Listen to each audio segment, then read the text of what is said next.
مرحبا. اليوم رح نحكي عن الأكل، عن الاشي اللي ماخذ 50% من تفكير الناس. طبعا هاي الناس طبيعية، في ناس باخذ كل تفكيرها عادي، بس طبعا اكيد ما رح احكي لكم خففوا اكل او كلوا اكل صحي او كيف تنحف 5 كيلو ب3 ساعات. رح نحكي عن موضوع اهم عشان نقدر نفهم حالنا اكثر. عشان هيك الحلقة كثير مهمة وشيقة، لازم تتابعوها للاخر. وبالنسبة للناس اللي مش مشتركين لسه بالقناة، ففي مربع احمر هون تحت، اذا كبستوا عليه رح يصير شفاف. جربوها وخلينا نبلش.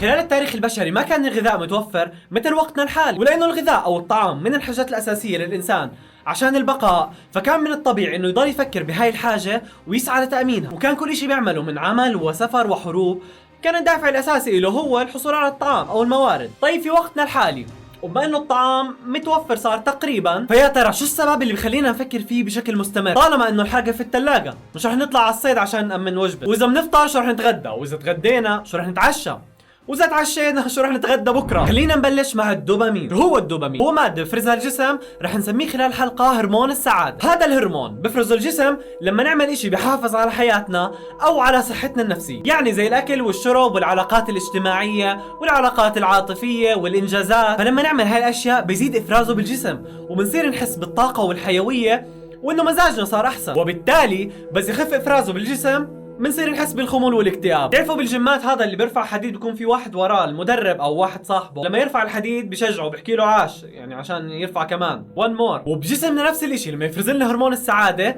فهو عم بشجعنا بحكي لنا عاش برافو كمل. بس اللي صار نحن بهذا الزمن صار من السهل انه نحصل على محفزات جديدة طبعا غير طبيعية بتخلي هذا الهرمون ينطلق بجسمنا بشكل جنوني، يعني مثل التدخين والعاب الفيديو والمخدرات والكحول.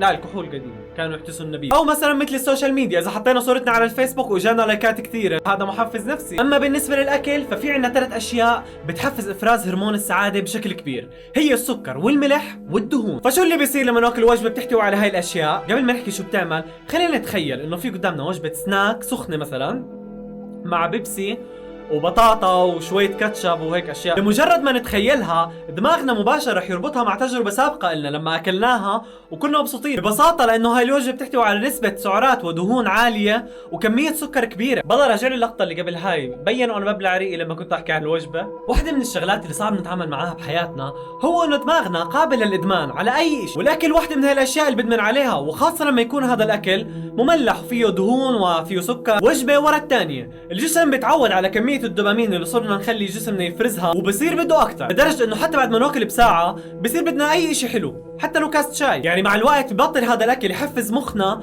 انه يخلينا نحس بالمتعة والسعادة، ومرة ورا مرة بخف افراز هرمون السعادة لحد ما يتوقف تماما، وقتها بنوصل لمرحلة الملل. إذا اخترنا أكثر وجبة بنحبها على أساس إنه ناكلها مش لمدة طويلة بس ل10 أيام، فعلى الأغلب إنه رح نوصل لمرحلة الملل بعد 3 أيام تقريبا. الحل إنه ناكل أكثر عشان نحفز إفراز هرمون السعادة أكثر، وعشان هيك بنضل نفكر لا شعوريا بالأكل. بس هذا كله هو جانب واحد بس من الموضوع، خلينا نشوف الجانب الثاني. يلا.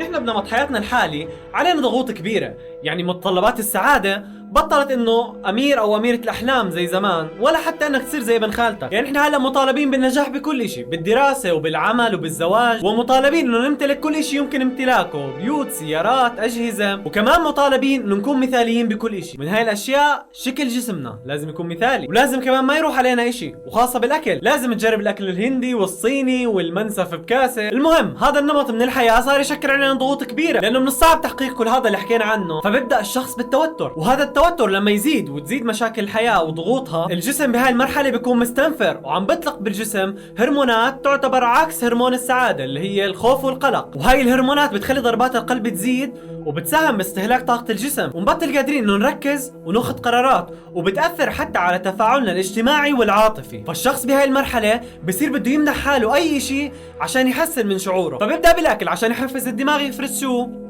هرمون السعادة عشان يخفف من الاكتئاب وحالة الخمول اللي عايشها. عشان هيك بنشوف انه لما يكون حدا زعلان غالبا بصير الموضوع عكسي معه، بصير ياكل اكثر. البنات بس يزعلوا ممكن ياكلوا شوكولاتة، اما الشباب بروح بعطيها وجبة دبل. وهذا السر اللي بخلي برامج الرجيم او الدايت ما تنجح بمعظم الاحيان بسبب التوتر. طيب ليش يا ترى المخ ما بينبه الواحد لما يعمل اشي مش مفيد او غلط انه ما تعملش هيك؟ شوف هو المخ ما بهمه اذا اللي بنعمله صح او غلط، زي المعدة يعني. اللي بهم المخ انه يخليك توصل لمرحلة السعادة والمتعة بالدرجة الاولى، والباقي تفاصيل. فبنلاقي انه اللي عامله دايت مثلا عم تاكل اشي هي عارفه انه ممنوع عليها وعم بأنبها ضميرها. بس مش مهم، هلا في هرمونات سعاده وانبساط بدنا اياها. نحن بنقدر نميز بكل سهوله انه قراءه كتاب رح تكون مفيده إلنا اكثر بكثير مثلا من لعب البلاي ستيشن. بس لما البلاي ستيشن يعطينا كل هاي الكميه الكبيره من السعاده مقابل قراءه الكتاب رح تبين ممله قدام متعه اللعب، فنحن تلقائيا رح نفقد الاهتمام بالقراءه. في كمان شغله انه اللعبه عم بعطينا كل هاي المتعه بدون مجهود منا، والاكل نفس الشيء اذا بدنا نقارنه بالرياضه، الرياضه بدها مجهود. عشان هيك لما يكون عندنا مشكله بحياتنا على الاغلب رح نختار الحل الاسهل، ومن ضمن هاي الحلول السهله هو الاكل. ومش اي اكل، بنصير نحس جسمنا بده سكر ودهون ونحن متضايقين. فلما يكون كل الاعتماد بحياتنا على هاي المتعه المؤقته فمن المؤكد انه حنصير بحلقه مفرغه صعب نطلع منها، فبنضل ننزل صور على الانترنت ونلعب العاب وناكل اكثر، نعمل دايت ونكسر الدايت ونبطل الدخان ونرجع للدخان. واذا عندنا اي مشكله شخصيه او عائليه او اجتماعيه او حتى فراغ بنلاقي انه الاكل من الممكن يصير علاج، لانه الاكل رفاهيه وفيه متعه كبيره. وحتى لما بدنا نطلع مشوار مثلا بيكون الاكل جزء اساسي من هاي الطلعه او المشوار، هذا اذا ما كانت اصلا الطلعه عشان الاكل. بدي اختم انه مع كل هاي الاشياء المثيره اللي حوالينا بنبطل قادرين انه نستمتع باي شيء بحياتنا، وخاصة خلال الأيام العادية، وبنصير لو شو ما استمتعنا أو حسينا بالسعادة إنه هذا مش كافي وبدنا كمان. لهون بنكون وصلنا لنهاية حلقتنا لليوم، بتمنى إنكم تكونوا استمتعتوا فيها، وإذا عجبكم هذا المحتوى شاركوه مع أصدقائكم وحبايبكم. نلتقي بحلقة جديدة أصدقائي، سلام.